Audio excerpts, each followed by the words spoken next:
Morning, Jackie, Debbie, how are you? I'm going to talk to you too, because I see you. I love to see people. We all know this.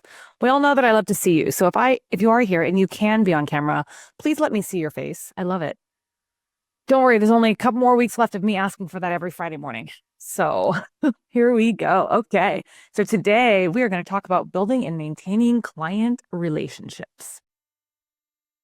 Who wants to talk about this? Who's excited to talk about this? I am. I'm so excited. Tyler's so excited. I love it. One person's excited. Well, the rest of you, you're gonna have to get excited because I love this topic. Building and maintaining client relationships. What does that mean to you? Those of you who are here and are participating, what does that mean to you? Referrals. Hmm? Referrals. We get referrals from there. Okay. Yeah. Referrals. Okay. They become our family, like most of the clients, they love us. And Yeah. I love that.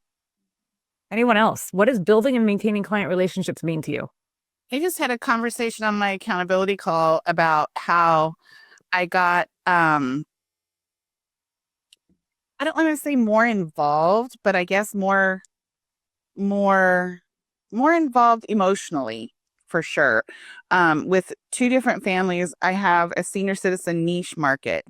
And so one of the things that I really, really loved about working with this one couple is the husband and he was 92 and his wife was 89 at the time. She had dementia and they had to be at the open houses because of her declining mobility. And so I would sit and she would just sit and hold my hand and pat my hand the whole time. And he told me their love story when they met 60 years prior. And it just made a connection that was so much more rich. And then another lady, I helped her move into her nursing facility. And I'd go and have coffee with her all the time. And she didn't get visitors very much at the facility. And so I'd go every other month or so and go have coffee with her and take her out and have a good time. And her adult children absolutely love that I did that. Love that. Love that. Anyone else? Thank you for sharing that, Debbie. Wow. Yeah. Anyone else? What does building and maintaining client relationships mean for you and your business? It's interesting to me that this is a topic we actually have to think about. It's new friends. It can be making new friends. Yeah, can be. It's really the reason I think it's an interesting topic to think about is because like last week we talked about the law of compensation, right? And we talked about like the more value you bring, the more income you'll receive. The more value you give, the more income you're going to receive, which is why Suma said referrals. So it's interesting to me because we talked about that last week and we understand the law of compensation. I talked about that for half an hour last week, okay? And this week we're talking about building and maintaining client relationships. And do you think that maybe there's a correlation between the relationship that you have with a person and the value that you give to them? Like in Debbie's example that she just shared, I mean, there's a lot of like non-tangible value to what Debbie just shared, right?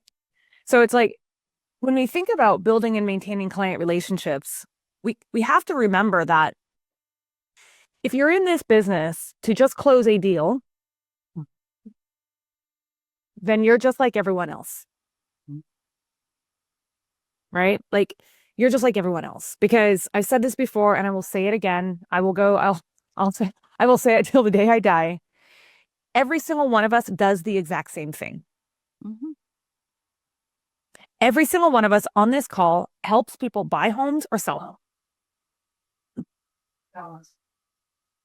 Right? That's what we all do. We all have a license that tells us how to do that. So the only thing then that makes us different is the value that we provide to people. It's the only thing. It's the value that we provide. You know, and marketing is obviously a very big thing, but you can't really market yourself properly until you know what value you actually do provide to people. You gonna lay down? Hold on, sorry, my dog needs to start her first cancer treatment today, and so she just took it. So hold on. Here you go. Lay down. Yeah. Right? Good girl. Okay. Anyway, just make sure she's settled down. Okay. So, anyway, back to my, I digress. Sorry. Dogs, you know how, and I know we have dog people on here, so I know you can all relate to this. So, okay, we're good. We talked about this before. Okay. So those of you who are trying to hard to understand what building and maintaining client relationships is all about, I want to give you a couple of tips that have really worked. And I talk about this because if you've heard of my dream framework, it's a 5-step framework to building a sustainable business. How many of you have heard of my dream framework? How many of you are on my masterclass? You heard about it. I talk about it, right? Tyler's definitely heard about it. Okay. The M in the dream framework stands for multiply. Stands for multiply. And the reason it stands for multiply is because that's what we ultimately want. We ultimately want what Suma said in the beginning, which is referrals. It's ultimately what we want. But just because you help someone buy or sell a house does not mean you deserve a referral. You do not deserve a referral.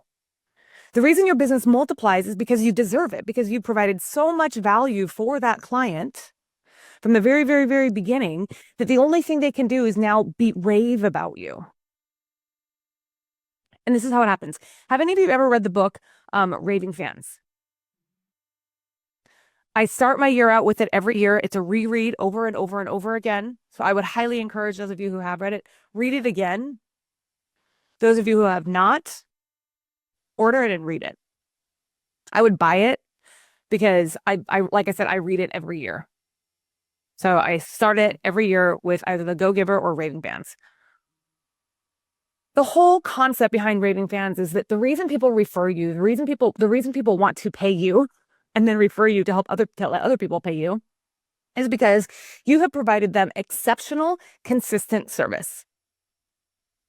Exceptional, not just good, not just great.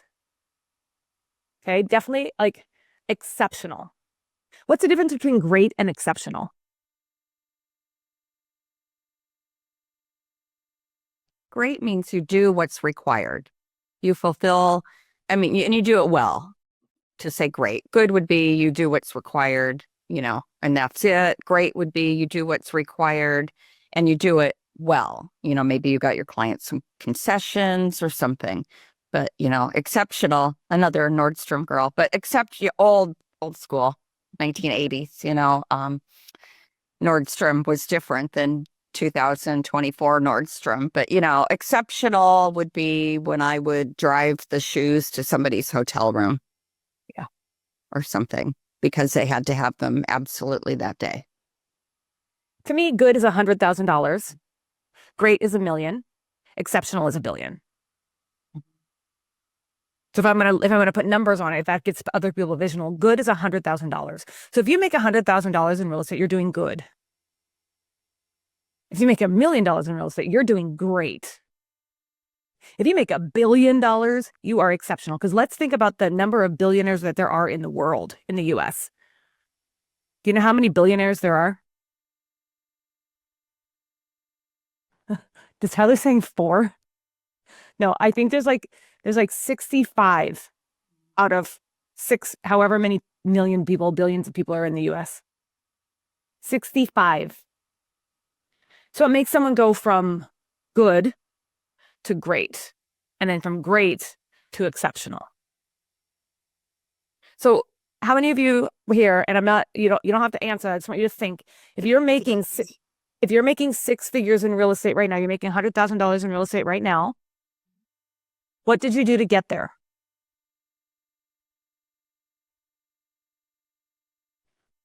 Now, if you're not making 100,000, what do you need to do to get there?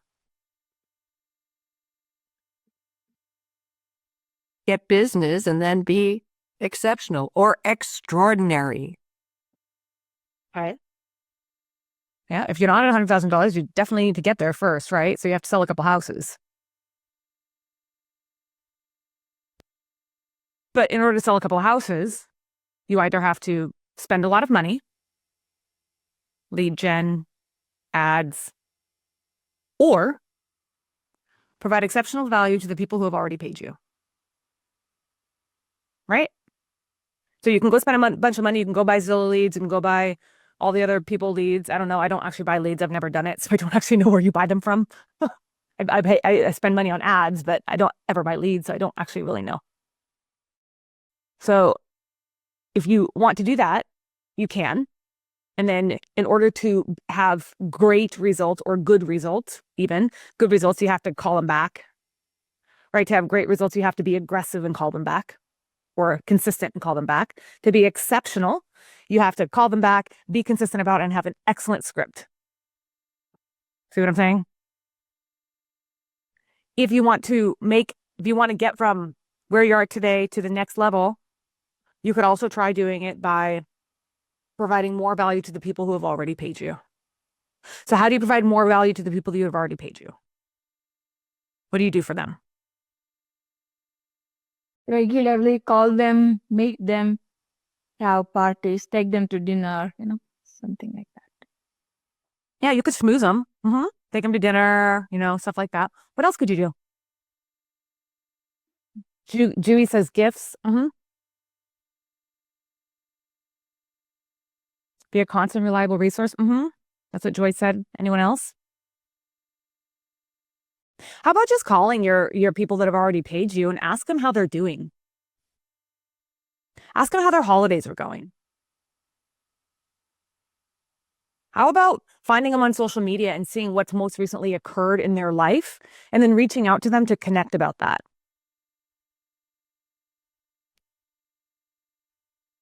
Right? Providing more value is most of the time, especially when it comes to the topic of today, which is building and maintaining client relationships. What we tend to do sometimes is kind of forget once the deal closes, we send gifts, maybe we might try to be a resource, we send them valuable tips, but when do we continue to be a human to them? I have a question. Because I do that. I look on social media and I'll send people a little note or something, or, a couple times a year, send a little note, checking in with them.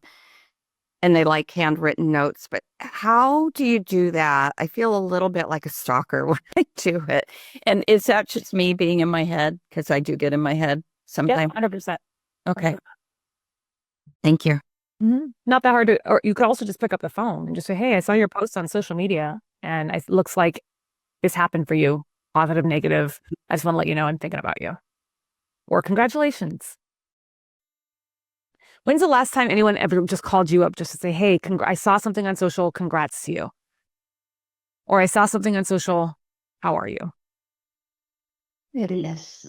Yeah. Very, very rarely. Because we as human beings forget that we are human. And we forget that we are emotional creatures. I posted a story about my dog a couple weeks ago about having to go to the ER. And my phone exploded with messages. What's wrong? Is everything okay? And a couple people still follow up. So we do that about dogs. We're curious about dogs. Don't get me wrong. I love dogs, okay? So I'm the same way. But what about being curious about the people? So when we're trying to maintain those relationships, it's the same tip as when we're trying to build the relationships. In order to make these relationships consistent and work for you, the only thing you have to do is remember the ABCs of relationships. Does anyone have any idea what the ABCs of relationships are? Okay, I'm going to tell you, since nobody knows. How are you caring? Nope. I mean, it's close enough, but always be curious. What does curious mean?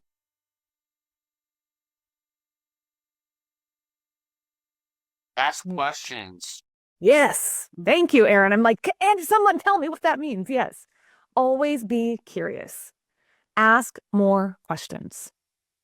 If you've been through any sort of, if any of you do cold calling, anything, we always have all these scripts, right? These scripts to just kind of overcome the objection. Overcome the objection. We hear that all the time. Overcome the objection. But do you know what overcoming the objection really is? Asking questions to find their motivation or non-motivation. Asking questions. Always be curious. So when you're trying to build these relationships with people, you're finding people you love, wherever the source is coming in, or if it's just someone you know, and you're like, hey, I want to make them, like, I just want to have a better relationship with them. Relationships will pay off tenfold. Relationships will carry you through any market. Like relationships, like you could literally have nothing in your pipeline today, and you could spend the next 7 days calling and connecting on a genuine level with 10 past clients and asking actually pointed curiosity questions. And I promise you, you'll have a deal in your pipeline. You know why? You know how I know this? Because my clients have to do this, and it happens for every single one of them.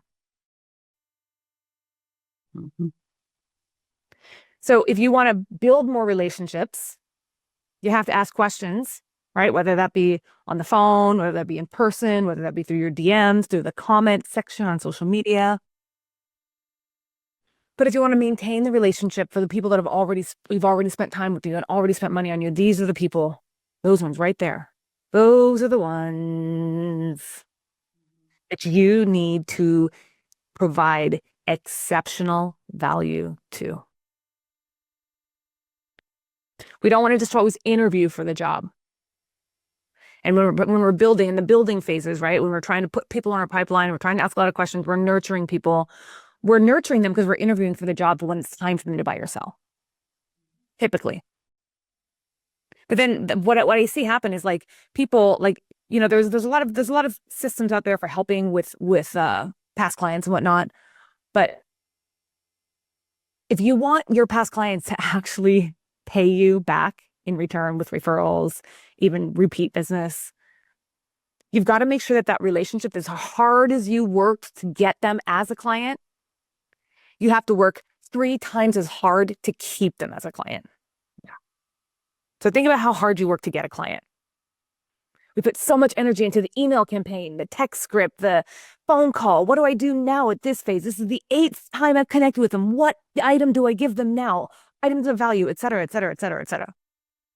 We think so hard about all of that thing on the front end, but we don't think about what to do once we've actually helped them. Once they've actually made that move, we don't spend as much time at all because we're like, okay. And it's not, I'm not saying this is intentional. I don't think this is like any conscious thought, but it makes sense, right? We've already closed the deal. We've got our paycheck.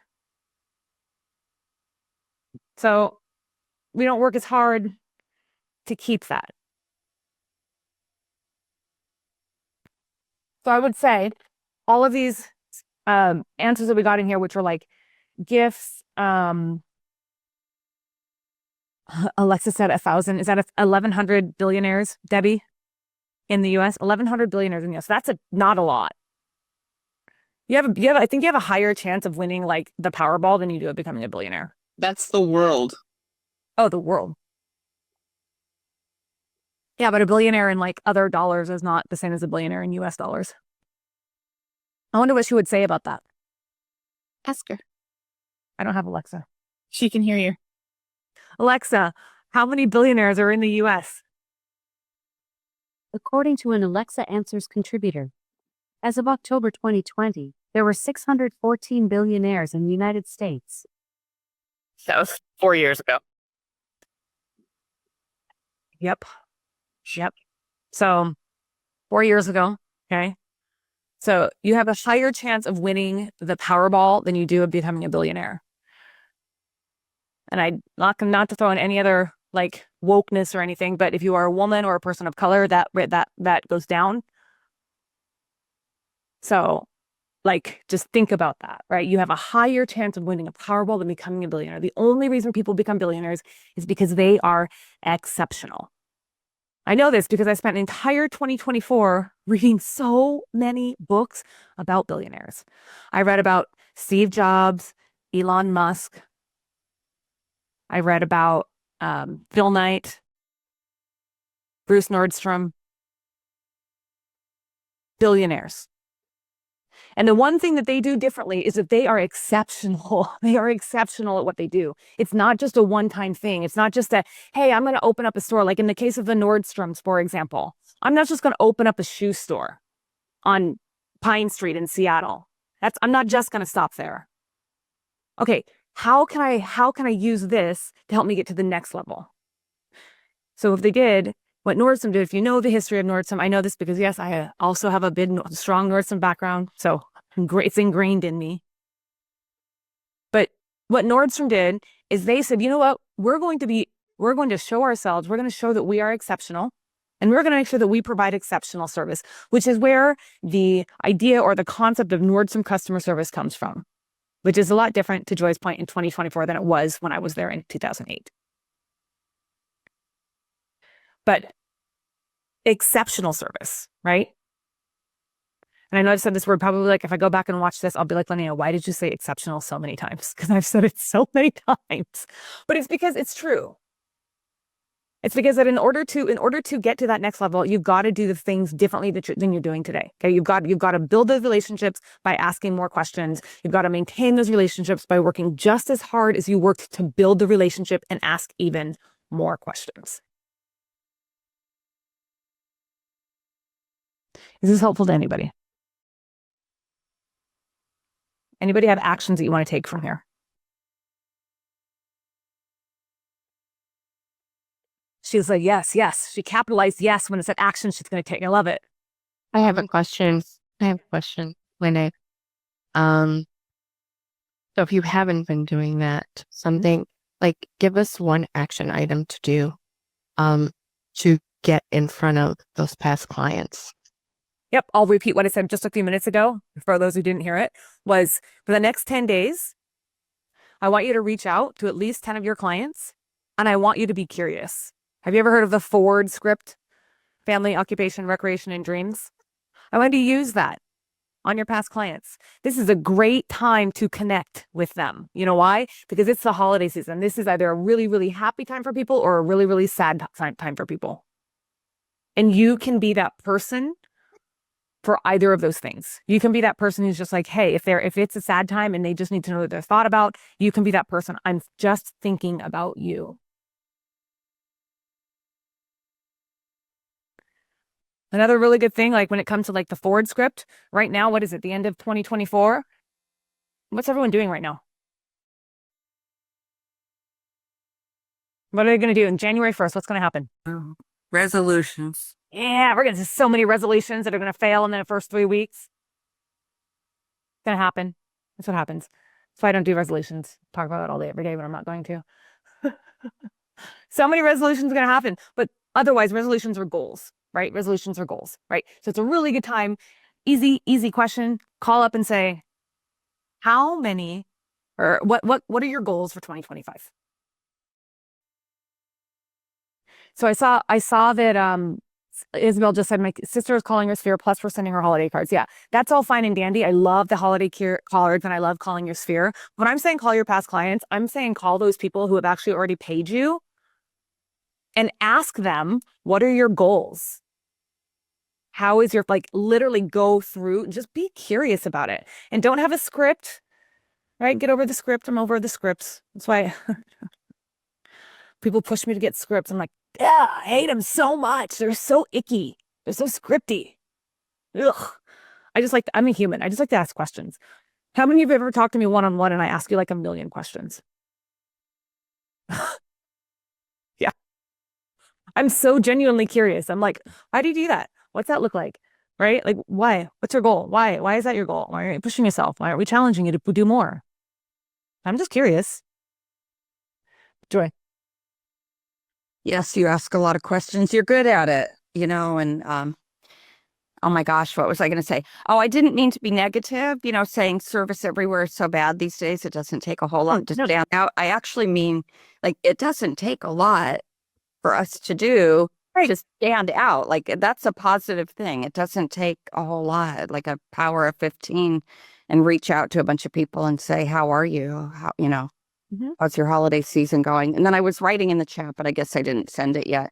My goal next year is to do more coffee appointments. That always works for me, to meet people for coffee. So I thought I'd share that with everyone because that's what I do. And I heard of somebody last year. I mean, I want an icon this year. So I was thinking about, after talking to a friend, yesterday who does good business. And she said, you have to buy leads. You know, she said, that's what keeps my business going. And we started talking numbers. And I said, well, I'm not that far behind you. And I didn't spend $40,000 buying leads this year, you know? So I'm trying to figure out how to touch more people. And I heard of some people who said they had 7,000 coffee appointments last year. And they have a business that I'd like to replicate. There you go. 7,000 coffee appointments. So my goal is coffee. 7,000 coffee appointments. That, And I, yeah, I think we need to make a tracker. You said that now. So we're going to make a tracker for you. well, I don't know if I'm going to do 7,000. So we're going to do 7,000. You said it. And so we all heard that on this call. Did we not hear 7,000 coffee appointments come out of Joy's life? They did 7. We're doing 7,000. All right. We got this. We got this, Joy. But seriously, like that makes me and I'm like, man, 7,000 coffee appointments. I just get to drink coffee and talk to people. Oh my God. And it's going to make my business. Judith says, how can that person even sleep? They're probably drinking decaf at the end of the day. Yeah, I have a cup of tea usually when I go, but you know, it is the easiest thing to ask. And it's a good way to talk to, you know, it's not just agents, lenders. I mean, other agents. It's not just clients. It's other agents, lenders, you know, everybody associated. Yep. 7,000 coffees. Love it. I know. Hey, did anyone inspired by that 7,000 coffee appointments? Or, you know, what was most inspiring about that was like, do business your way. Right. Do it your way. I don't want to pay realtor.com. I mean, I'm sorry, $40,000 a year to realtor.com. I don't want to do that. I'd rather spend money on buying people coffee. There you go. And Jackie said happy hour appointments. Yeah, I feel like happy hour. Happy hour appointments are good too.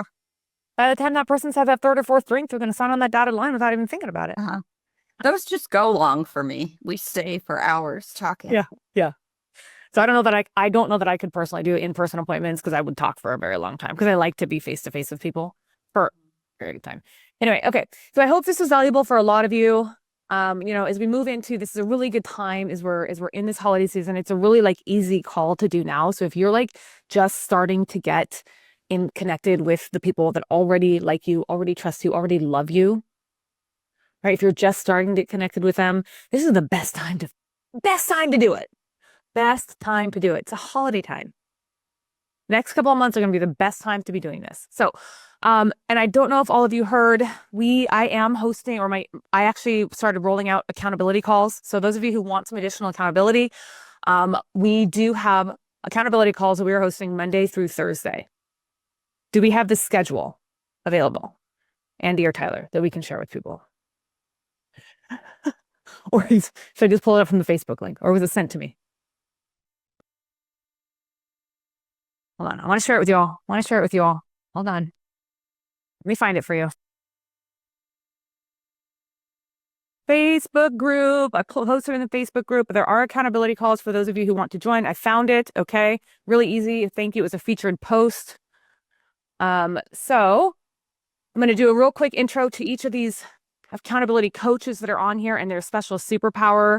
The awesome thing about this is you can choose one, you can choose all, but each of these hosts share a special superpower that's different than anybody else. So those of you who really love to pick up the phone, if you love picking up the phone or you want to learn how to pick up the phone, Kelly Myers is fantastic. This is her superpower.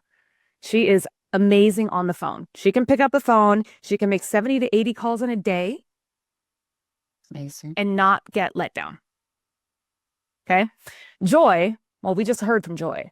Joy's superpower is that face-to-face connection. She's really, really, really good at open houses. She's really good at, like, when she gets that person in front of them, you have no choice but to fall in love with her. So if that's what you want to learn from, that's who you learn from. If you wanted to learn how to get business for free from YouTube, you need to come to Sabrina's calls on Wednesday. Because what Sabrina's done is she has closed, I don't know, somewhere probably between like 50 or 60 homes this year in Tulsa, all from YouTube, has not paid for a single lead. She was number 4 in Oklahoma this year. Her team was number 4 in Oklahoma.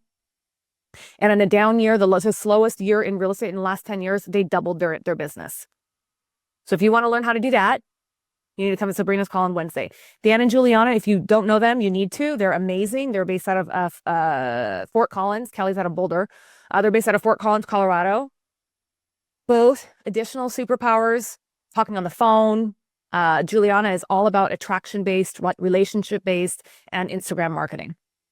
So if you want to come to any of their calls, and then Angel's superpower is business-to-business partnerships. She has some awesome things that she's doing with her local businesses, how she connects with them, and how she brings them on to be partners with her, and how it's actually increasing her business. Angel is based here in Washington. Her average price point is about $2.5 million. So if you want to learn from one of these people, write them down or come to one, come to all. The calls they're happening now.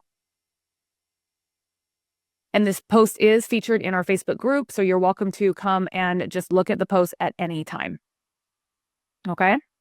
So they're half-an-hour calls. They're once a week. And the thing is, if you come and you commit, I guarantee you they're going to hold you accountable. So do not come if you don't actually want to grow. Don't even bother. I'm just going to tell you right now. If you're just going to come to try to sit there and just goof off, this is not the call for you. Also, if you're going to come and you're just going to share your to-do list, this is not the call for you. This is the call for those of you who want to step up, who want to make a commitment in your life and in your business, and who are actually going to take the action to make it happen. Every single one of these coaches had coaches with me. Okay? And you all know I have pretty high expectations. So they all coach with me. So come to one, come to all. And then the next one is Monday at 9 a.m. And then also final announcement is for those of you that do not know, my last day hosting this call will be Friday the 27th, the last Friday of the year. I will not be doing a free coaching call any longer. So I will, however, make an offer. If you want to get on a 15-minute free coaching call with me, you are welcome to. It is that link right there that I just put in the chat. Otherwise, I will see you next week. Have a great day. Great week.